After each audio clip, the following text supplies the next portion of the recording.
going on with the Rohingya crisis, and what can we do about it? On the 25th of August, violent clashes flared between police and militant forces known as the Arakan Rohingya Salvation Army, or ARSA, when ARSA militants attacked police checkpoints in the Rakhine state of Myanmar.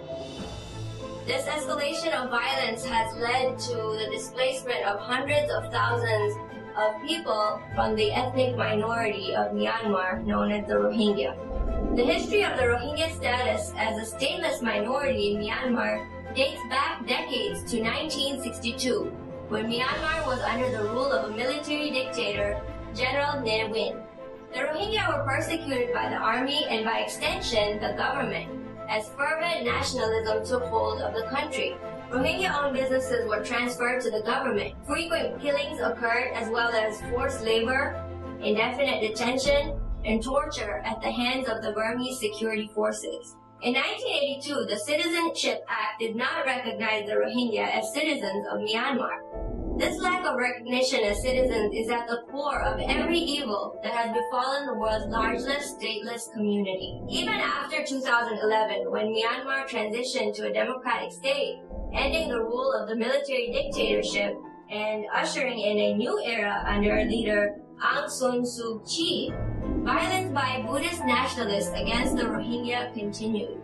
Fast forward to early September this year, and the stateless Rohingya were forced yet again to flee from their homes in Rakhine State to neighboring Bangladesh, following Myanmar's military response to the attacks by ARSA.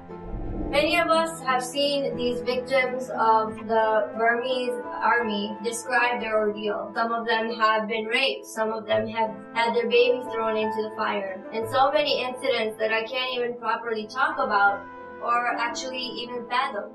Aside from the damage done to people's lives, the recent uptick in violence has left hundreds of thousands displaced and seeking refuge in neighboring Bangladesh. In early September, the UN Special Rapporteur issued the following statement: "The humanitarian situation is deteriorating rapidly, and I am concerned that many thousands of people are increasingly at risk of grave violations of their human rights. The worsening cycle of violence is of grave concern and must be broken urgently." Following that UN report, Myanmar's de facto leader, Aung San Suu Kyi, gave a speech at a conference where she publicly addressed the violence for the first time. Her speech was rebuked by human rights groups for being insufficient.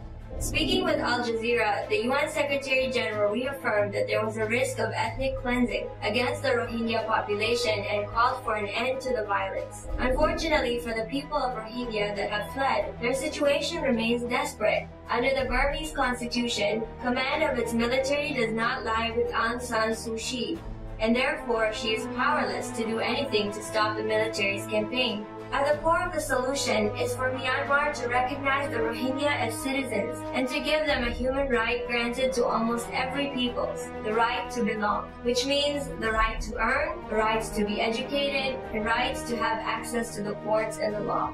What do you think? Can the world demand their citizenship in Burma? And how?